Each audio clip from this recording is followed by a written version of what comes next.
Hola, ¿qué tal? Buenas tardes. Bueno, desde el Centro de Investigación y Estudios Filosóficos, eh, vamos a hablar de otra investigación que llevé a cabo y eh, dar un reconocimiento a ese gran profesor que tuve allí en la facultad, al doctor Ramón Chirau Subias, quien realmente bastante ayuda que me dio. Coincidió que su materia, que era Historia de las Ideas, eh, coincide circunstancialmente que vemos filósofos medievales. Como se sabe, el 90% de los filósofos medievales hablan de cristianismo, hablan de Jesús. Y entonces es tema recurrente también porque nosotros, en nuestra cultura, eh, es parte el cristianismo de nosotros, que nos trajeron los españoles en su invasión. Y entonces es tema de estudio a nivel,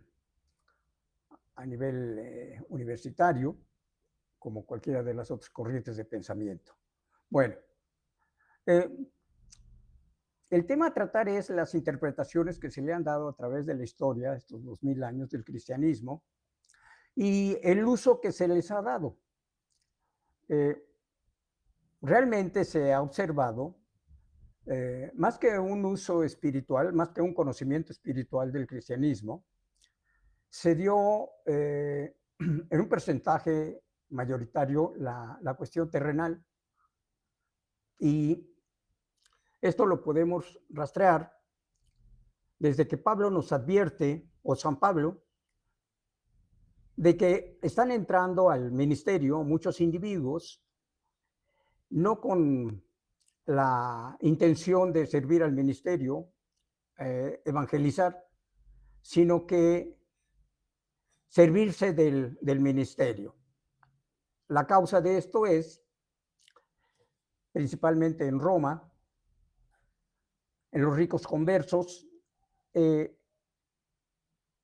reparten, conviven con los cristianos de igual a igual. Son las últimas, creo yo, comunidades que se dan, los últimos comunismos que se dan, donde todos por igual valen en una semejanza.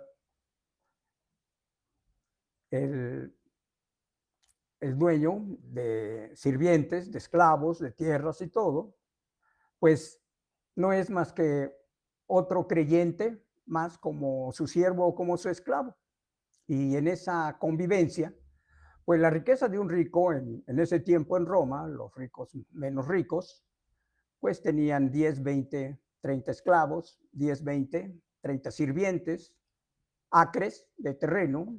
Su casa no era en unos cuantos metros, su casa eran 2, 3, 4 acres, era su casa. Y aparte riqueza que tenían. Los romanos ricos, como nos dice la historia, pues eran individuos que tenían una o dos legiones, dueños casi de un municipio. Así era la riqueza. Bueno, en esta riqueza que se va a disfrutar por todos por igual, estos individuos que observan de este beneficio material, pues ellos dicen, va, perfecto, me voy a meter a evangelizador. Yo también quiero ser sacerdote, quiero ser como se le llamara en aquel tiempo, quiero ser apóstol, quiero ser.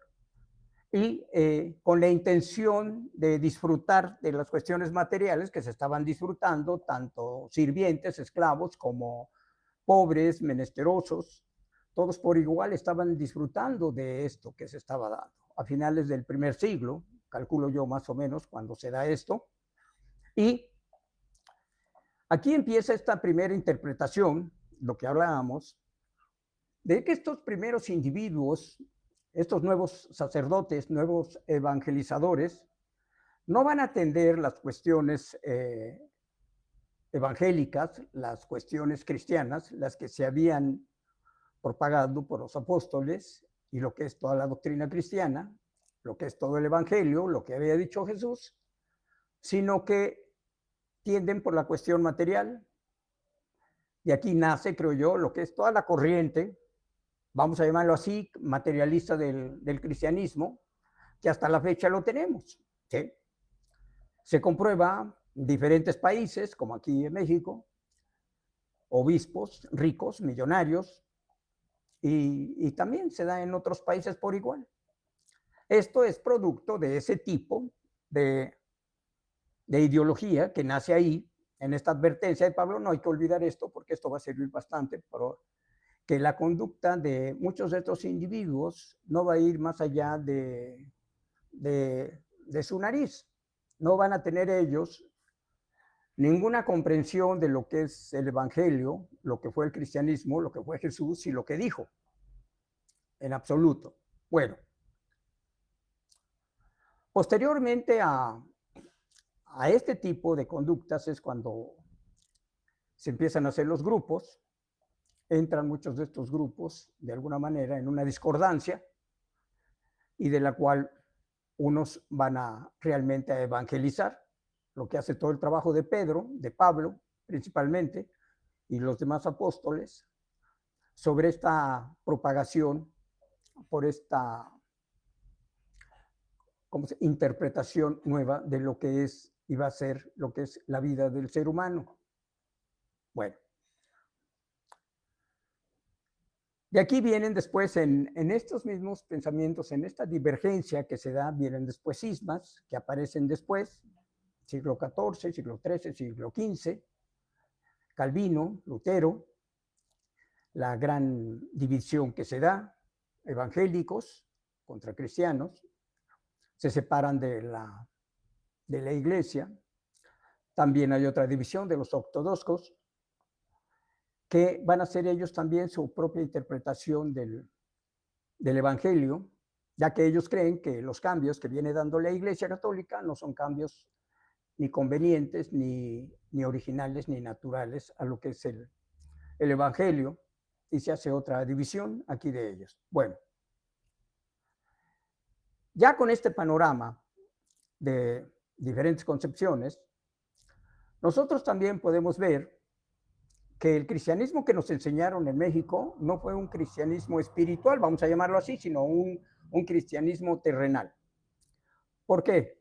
Porque a los españoles les servía el cristianismo como un instrumento en esta invasión de manipular, de sometimiento va a ser, a los pueblos que conquistaban. Y como vemos aquí, que es otra de las corrientes que va a salir después, el puritanismo, así lo hacían ellos. Y a la fecha vemos también gobiernos actuales, presidentes de países que en el nombre de Dios hacen las guerras, que es lo que estamos pasando ahora. En esa interpretación también de ellos, pues utilizan a Dios para sus fines terrestres, que son fines principalmente de vasallaje. Van a avasallar, como se ve, van a violar los principios humanos, los cuales internacionalmente se han fijado, y toman lo que quieren, igual como lo hacían en el primer siglo, en los siglos anteriores y en todos estos 20 siglos, los que hemos visto estas invasiones por el país poderoso en turno y realmente el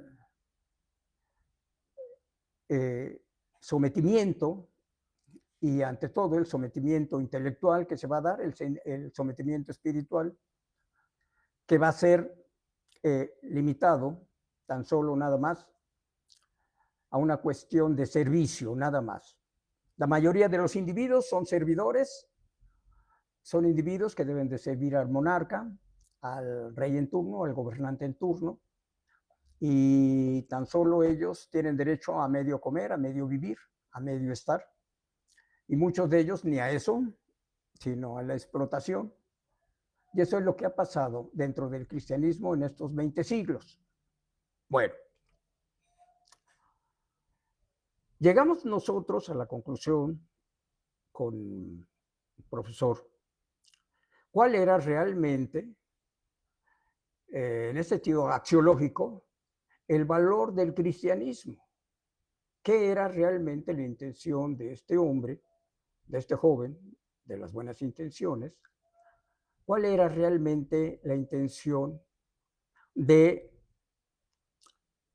llevar a cabo su pensamiento, su ideología y compartirla? Porque ese es el sentido de compartirla, ¿sí? En esta examinación fuimos atrás, nos fuimos al Viejo Testamento, como está ahí llamado, y un poco más atrás otro libro que anteriormente en las escuelas privadas, en algunas católicas, daban un libro que se llamaba La Historia Sagrada, la cual nos cuenta el principio de lo que es este Dios, Padre, como dice Jesús, Padre de Él, y cómo es y qué es lo que pasa. Nos cuenta esta historia que este Dios hacía seres, ángeles, y de estos seres hizo uno de ellos y igual o semejanzas a, a este Dios, y en esta creación, porque se va a ver lo que observamos aquí, una entera libertad de estos individuos.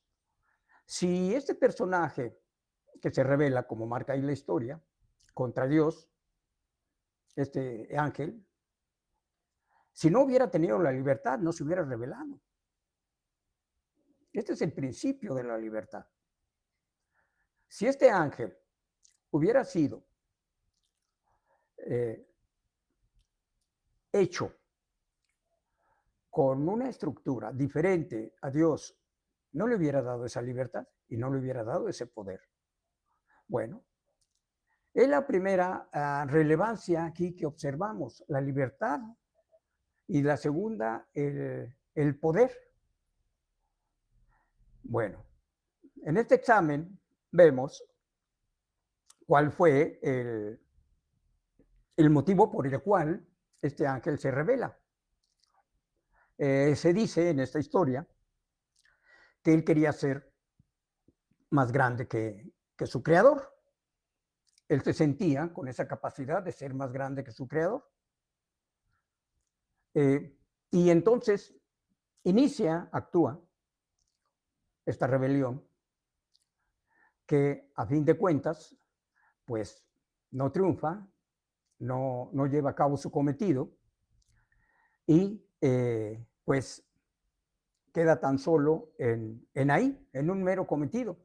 Pero algo importante aquí, lo que observamos aquí fue que aquí había un gran efecto en el acto, y de la cual,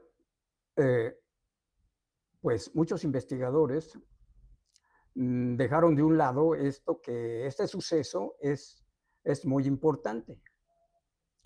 Y de ejemplo pusimos los pleitos que hemos observado o que hemos vivido, hemos estado, zafarranchos estudiantiles, no estudiantiles, zafarranchos de cantina, de otros centros, todo tipo de estas situaciones, de estos pleitos, tiene un efecto que puede ser desde un efecto tan solo emocional, puede ser susto, espanto, miedo, odio, hasta un efecto físico. Se rompieron cosas o se pegaron, se golpearon las personas, y pues la circunstancia que estaba anteriormente a este zafarrancho, a este pleito, ya no era igual. El sitio de alguna manera había sido cambiado, ¿sí? grandes cambios o pequeños cambios, pero se había modificado, o simplemente los que estaban ahí en ese momento, también ellos fueron afectados de alguna manera, más que otros, unos más que otros, pero hubo este efecto, desde lo pequeño, que puede ser un sobresalto, hasta lo más, puede decir, grande o no grave, pleito, que alguien sufrió golpes o que alguien sufrió muerte, ¿sí? Hasta ahí pudo haber llegado este tipo, que podemos imaginarlos cómo son estos pleitos. Bueno, aquí lo que observamos y lo que no se dejó, sino que se tuvo en cuenta, tomarlos, puntos en cuenta hasta llegarlos, de que también este pleito, esta rebelión, tuvo un efecto ahí en ellos y también un efecto en la realidad, en donde estaban todos ellos, donde estaba Dios, donde estaban los ángeles, los demás, los que se rebelaron, tuvo un efecto. Y esto afectó, de alguna manera, afectó en el ámbito también. Es importante que esto se tenga en cuenta, porque vamos a ver a muchos pensadores posteriormente que hacen un análisis, hacen una crítica y no toman este tipo de datos que son importantes, van a ser importantes para poder llegar, para ver lo que realmente es la personalidad de este Dios, cómo es este Dios. Y de aquí entonces, ¿sí? Podemos nosotros iniciar esta aventura de conocer a este Dios, ¿sí? Perdón.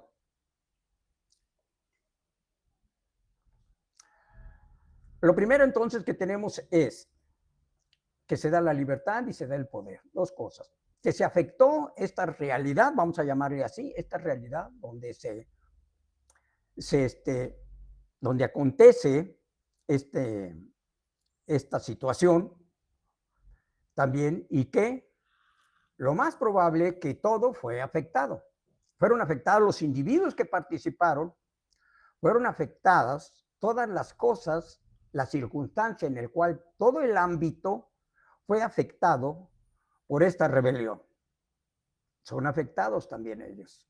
Bueno, ¿qué tenemos aquí? Ya vamos a terminar, ¿sí? Bueno, seguiremos en el próximo segmento y nos quedamos aquí. Las consecuencias, vamos a apuntarlo, las consecuencias de la rebelión, para que nos quede en el próximo. ¿Sí? Dejamos por terminado. Bien. Buen día, gracias, que estén bien.